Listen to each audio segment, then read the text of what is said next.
Hey ho, it's Marco Catania again. You're looking at another study aid, part of the series of study aids made for the students following the subject ITI 597, which is all about service management according to the ITIL framework, based upon version 3. In this short video, we're going to have a closer look at like the value slash benefits that come with the volume service design.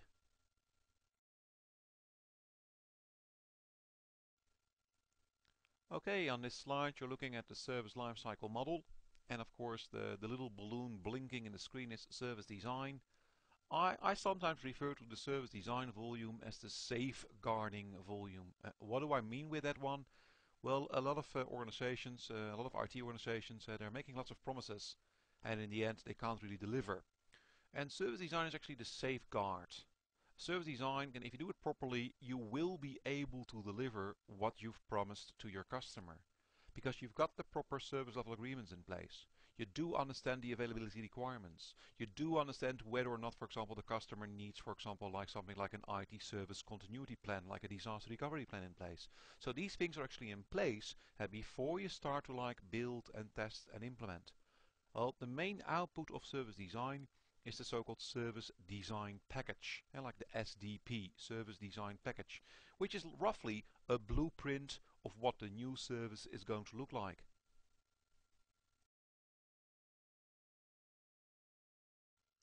So, what's the value that comes out of this volume service design?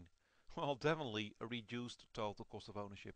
Because you're properly like planning for procurement of resources, and you're properly planning for disposal, for example, of like old resources, it will be a lot cheaper for you.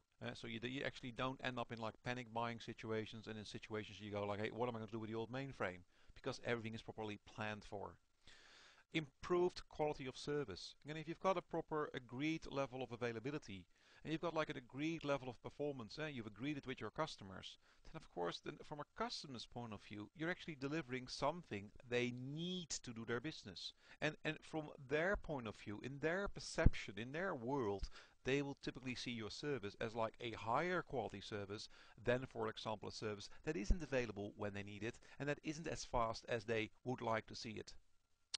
Also, it says like improved consistency of service. And I often say like, why do people go to McDonald's? Because McDonald's is so bloody consistent in the products and services they deliver. It says here, for example, if something goes wrong, we do have agreed levels of service restoration. We will restore your incident of a certain priority level within 45 minutes. And if you do that consistently, your customer will become happy. It says here maintenance within agreed time slots. That's again, that creates consistency. Yeah, you're not taking down the systems during like peak business hours.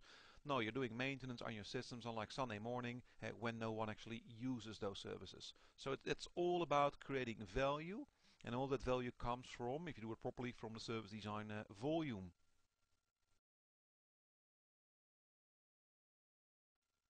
Yeah, there's so much value that can be found in this service design volume. And for example, it says here easier rollout of new or changed services.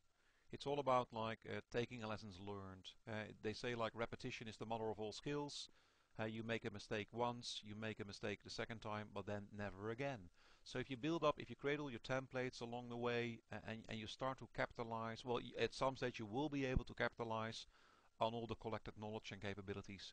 That is really like something that you actively need to look at, like from a service design point of view. It says improved service alignment. True, and you can't just sit back and assume that like once the service is up and running that everything will be okay.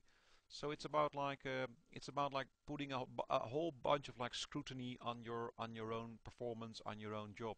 So it's regularly reviewing not only yourself but also your services and how you're delivering them towards your customers. So you really want to make quality a part of how you deliver your services. You don't want to inspect quality afterwards. No, you actually want to make it part of how you work. So you want to make sure that if you deliver a service, you also start to immediately like capture the appropriate metrics and as part of that service. So it says here more effective service performance, again capturing measurements from key areas, so you can actually also create the appropriate reports to the various stakeholders out there. And determining who those stakeholders actually are is then also part of service design. And not just, hey, we now deliver the service, who are we going to report to? No, that's already been decided. Typically, that's part of your service level agreements. If you sit around a table with your customer, that's where you agree, hey, customer, when and where and how are we going to provide all the reports to you?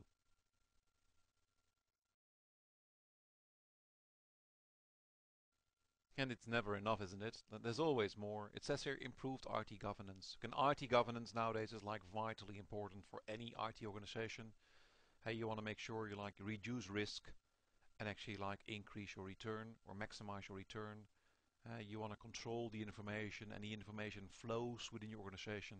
Who's providing what type of reports to whom, and who's making what type of decisions, and who's got like what type of authority out there. We want to be in control. We want to know what's going on, because if we don't know what's going on, well, we can't improve. Okay. More effective service management. In the end, your new services, they need to fit with your existing environment. They need to fit in with your existing processes. They need to fit in with your existing like architectures. If not, well, again, it may become a very expensive solution. So we're looking for like the optimal solution. That's the idea. And if we can provide an optimal solution to our customers out there, well, in the end, they should become like happier customers. And if I have happier customers, then those customers can typically like provide better services to, for example, their customers. If I provide proper services to my own internal sales team, then my sales team will become more effective in selling, for example, our products, which will in return create more revenue and more profits and so on. Okay, so there's always a flow-on effect of like providing proper services. It also says improved information and decision making. Nowadays, it's like I sometimes refer to it as a knowledge economy. It's all about like capitalizing based on your like knowledge and information and that you've got available to you. And if there's no information, you can't make proper decisions. And if you can't make proper decisions, before you know it, you go out of business. So really, if I can capture the right knowledge and the right information, I can actually make like knowledgeable decisions, and therefore I can move on.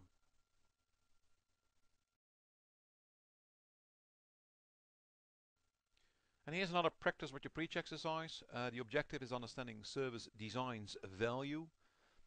You've ever thought of going on a world trip? So what's the impact on risks and costs if you do or you don't do proper prior planning? Kind of think about like if you get involved in an accident overseas, or for example, you're traveling the world, and for whatever reason you're not allowed to do a certain country because you don't have the right visa in place, because you didn't plan for it, you didn't check it. Of course, the cost of all these things may be quite high, because again you didn't cross all the T's and you didn't dot all the I's, and that's what service design again is all about. Yo, another sample question. Which one of the following is not a key benefit of service design? Answer A. Service design leads to unexpected and unforeseen expenditures. Answer B. Service design increases control of IT. Answer C. Service design aligns services to business needs and expectations. And answer D. Service design reduces risk and increases satisfaction. I'll give you a couple of seconds to think about the answer.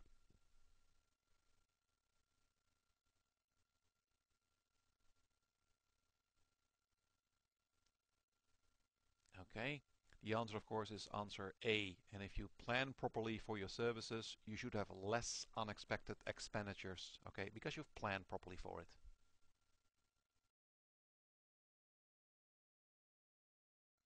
So you're wondering what the next topic is all about? Well, the next topic is all about accounting for the main goals and objectives of service transition. One of the other 5 ITIL volumes. Hey, live long and prosper, and see you later, alligator.